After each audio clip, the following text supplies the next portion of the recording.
निकेतन high school class 7। पिछली class में हमने ज्योग्राफी का 7 लेसन पढ़ा था, जिसमें परिवहन के बारे में, बस्ती के बारे में और रेल मार्ग के बारे में पढ़ा था। इस लेसन में हम मानव, पर्यावरण और उष्णकटिबंधीय क्षेत्र है और उपोष्ण जो प्रदेश है उसके बारे में पढ़ेंगे। ठीक है, इस पिक्चर्स में देखिए आपको यहाँ पर विश्व के विभिन्न भागों के निवासी दिखाई दे रहे हैं। उनकी वेशभूषा से और उनके स्थानों पर पता चलता है कि वो किस किस देश से हैं। तो इस तरह से उनकी पता चलती है। और इस लेसन में हम बताएंगे कि रेगिस्तान में किस तरह से और बर्फीले प्रदेशों में किस तरह से वनों में लोग रहते हैं। ठीक है, और किस तरह से वो अपना मकान और कपड़े, उनके रहन सहन किस तरह से अलग अलग होता है, क्योंकि जैसा वहाँ का पर्यावरण होता है उनके वस्त्र वेशभूषा भी उसी प्रकार से होती है। ठीक है, यहाँ पर जो है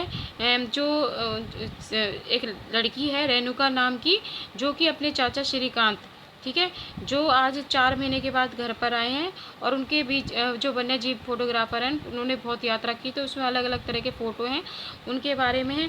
और रेणुका जो है विश्व के विभिन्न भागों में लोगों को देख सकती है उन फोटो में। तो इसमें कहीं शुष्क रेगिस्तान के लोग हैं, कहीं बर्फीले प्रदेशों में के लोग हैं। इस तरह से वो अलग अलग प्रदेशों के लोगों को देखती है और वहाँ के बारे में जानती है। तो सबसे पहले हम पढ़ेंगे अमेजन बेसिन के जीवन में, अमेजन बेसिन कहाँ पर है उसके बारे में। ठीक है, अमेजन बेसिन के विषय में जानने से पहले हमें मानचित्र को ध्यान से देखना पड़ेगा। ये मानचित्र है जैसे, तो उष्णकटिबंधीय प्रदेश में कर्क रेखा और मकर रेखा के मध्य में स्थित है। अमेजन बेसिन कहाँ पर स्थित है? कर्क रेखा और मकर रेखा के बीच में 3 रेखाएं होती है ना, कर्क रेखा, मकर रेखा और भूमध्य रेखा। भूमध्य रेखा के 10 डिग्री उत्तर से दक्षिण के मध्य के भाग को क्या कहते हैं? भूमध्य प्रदेश कहते हैं। किसको कहते हैं? जो भूमध्य रेखा के 10 डिग्री और उत्तर और दक्षिण के 10 डिग्री के मध्य में रहता है। जिस स्थान पर कोई नदी किसी अन्य जल राशि में मिल जाती है, यानी कि कोई नदी जब अन्य किसी नदी के जल में मिलती है तो उसे क्या कहते हैं? मुहाना कहते हैं। क्या कहते हैं? मुहाना। अमेजन नदी बहुत ही सहायक नदियाँ मिलकर बनी होती है। अमेजन जो नदी है कई नदियों के पानी से मिलकर बनी है। अमेजन का बेसिन का निर्माण करती है। नदी बेसिन ब्राजील के भागों, पेरू के कुछ भागों में जैसे इक्वेडोरिया, कोलंबिया, वेनेजुएला छोटे भागों से व्यवहित होती है। ठीक है, तो ये तो था अमेजन बेसिन की। अमेजन बेसिन कहाँ पर है? आप पढ़ेंगे कि भाई अमेजन बेसिन की जो जलवायु वो कैसी है। जैसे कि आप जानते हैं कि अमेजन बेसिन भूमध्य रेखा के आसपास फैला हुआ है, बताया ना मैंने। तो वहाँ पूरे वर्ष गर्म और नम जलवायु रहती है। यहाँ का मौसम जो दिन और रात में दोनों ही समय लगभग समान रूप से गर्म और आर्द्र होता है, यानी कि गर्मी ज़्यादा होती है तथा शरीर में चिपचिपाहट महसूस होती है, यानी कि आर्द्र वाला मौसम होता है। इस प्रदेश में लगभग प्रतिदिन वर्षा होती रहती है और वहाँ बिना किसी पूर्व चेतावनी के दिन का तापमान उच्च और आर्द्रता की उच्च होती रहती है। रात के समय तापमान कम हो जाता है लेकिन आर्द्रता वैसी बनी रहती है। देखा है ना आपने, बरसात के मौसम पे थोड़ी सी मौसम में आर्द्रता हो जाती है तो क्या होता है? चिपचिपाहट वाला मौसम था, तो वो होता है यहाँ पर। उसके बाद है, ये तो थी आपके वेजनवेशन की वहाँ की जलवायु। अब पढ़ेंगे वर्षा वन वाले क्या हैं। इन प्रदेशों में अत्यधिक वर्षा के कारण यहाँ की जो भूमि सघन वन जागते हैं। जब एक ज़्यादा वर्षा होगी तो क्या होगा? पानी ज़्यादा आएगा तो उससे क्या होगा? वन बन जाएंगे कि पत्तियों तथा शाखाओं से छत जैसी बन जाती है, यानी कि एक दूसरे के करीब जो है पहुँच जाते थे। सूर्य का प्रकाश धरातल तक क्या होता है? नहीं पहुँच पाता, क्योंकि एक दूसरे से लगी हुई होती हैं।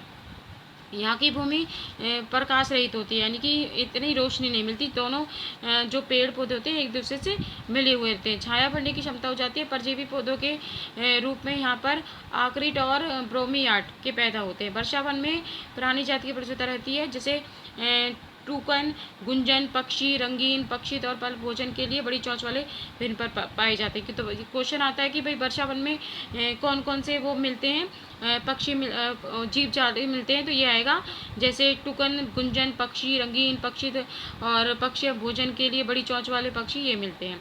यहाँ पर पाए जाने वाले जो जानवर होते हैं वो जैसे बंदर, चींटी खाने वाले टीपर आदि पाए जाते हैं। सांप और सरीसृप की विभिन्न जातियाँ यहाँ पर वनों में पाई जाती है। सांप, अजगर तथा एनाकोंडा वो या कुछ ऐसी प्रजातियाँ हैं। इसके अतिरिक्त यहाँ पर हजारों कीड़े मकोड़े भी बेसिन में निवास करते हैं। मांस खाने वाली जैसे प्यारा, मत्स्य, मछलियों की विभिन्न प्रजातियाँ भी अमेजन में पाई जाती हैं। ठीक है, इस तरह से विभिन्न प्रकार के यहाँ पर क्या पाए जाते हैं? जीव जंतु पाए जाते हैं। समझ में आया? अब सहायक नदियाँ क्या होती है? सहायक नदी होती हैं छोटी नदियाँ होती हैं जो कि मुख्य नदी में मिलती हैं। सहायक नदियाँ यानी कि छोटी छोटी नदियाँ होती हैं और एक बड़ी नदी में जाकर मिल जाती हैं, उसे क्या कहते हैं? सहायक नदियाँ कहते हैं। समझ में आया? तो कल हम पढ़ेंगे, नेक्स्ट क्लास में पढ़ेंगे वर्षा वन के निवासी। यहाँ तो आपने पढ़ा था कि वर्षा वन में भी कौन कौन से जीव जंतु मिलते हैं, वहाँ की जलवायु कैसी है। अब पढ़ेंगे कि वर्षा वन के जो निवासी हैं वो कैसे हैं और किस तरह से वहाँ फसलें पैदा करते हैं, क्या उगाते हैं और किस तरह से उनकी वेशभूषा है। आज के लिए इतना ही, नेक्स्ट अगली क्लास में करेंगे।